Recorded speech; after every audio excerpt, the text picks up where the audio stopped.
Hey everybody, it's Nerdy News time. Let's go!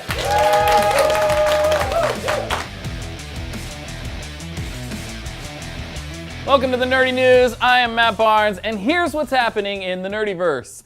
First up, a few weeks ago we reported that Tom Holland as Spider-Man was not listed on a casting report for Avengers Infinity War. However, now it appears that this may have been an omission, as Tom Holland himself told Italian Vogue that he will be appearing in the giant blockbuster. Of course, it's in Italian, and people have been mistranslated before, but I say, duh. Of course he's going to be in the movie. Even if Spider-Man Homecoming bombs, we already loved him in Civil War. What makes anyone think he wouldn't be just as awesome in an Avengers movie, which, incidentally, Civil War basically was. So, here comes the Spider-Man to fight Thanos alongside a whole bunch of awesome other superheroes. Next up, did you catch the second episode of Sherlock's 4th season this weekend? It was entitled The Lying Detective and definitely stepped up its game from last week's premiere. If you didn't see it, it was funnier, darker, and more shocking than any Sherlock's in recent memory, and it set things up for the season and possibly series finale next week.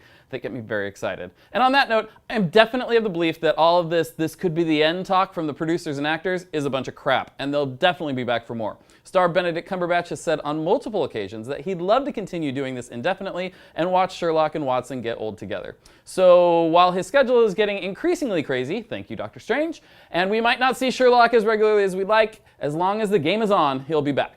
What else? Ah yes, the 2017 Golden Globes were this weekend. Of course, all the talk was about Meryl Streep getting political while accepting the Cecil B. DeMille Lifetime Achievement Award, but there were some other highlights as well. Viola Davis gave the most emotional and heartfelt introduction I've heard in a long time. Julia Louis-Dreyfus hilariously guest DJ'd for Questlove. The Stranger Things kids rapped and brought Barb back from the pool and the dead. Justin Timberlake and Jimmy Fallon danced their cares away, and La La Land deservedly cleaned up by taking home the most Golden Globes in history. Seriously, if you haven't seen it, go see that movie.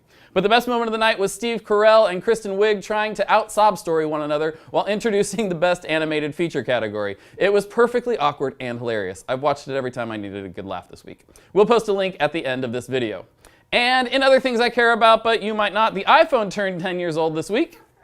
Here's the original, and here's what I got now. We've come a really long way. And U2 announced their Joshua Tree 2017 tour celebrating the 30th anniversary of the landmark album, and I'll be at the Rose Bowl in May. Last up, the new season of The Bachelor started last week, and Nerdy Pop contributor Jeff Bachman and I decided to cover the ridiculousness in our new podcast, Bros Before Rose, Men Who Watch The Bachelor. Check that out at brosbeforerose.com. We think it's pretty hilarious. That's it for the Nerdy News. Make sure you click that subscribe button on YouTube and check out Nerdy Pop the podcast and subscribe to that as well. As always, you can follow us on Instagram and Twitter at Nerdy Pop Show and check out nerdypopshow.com for all the latest nerdiness in pop nerddom. Have an amazing day, and until next time, stay nerdy and stay poppy. Bye-bye!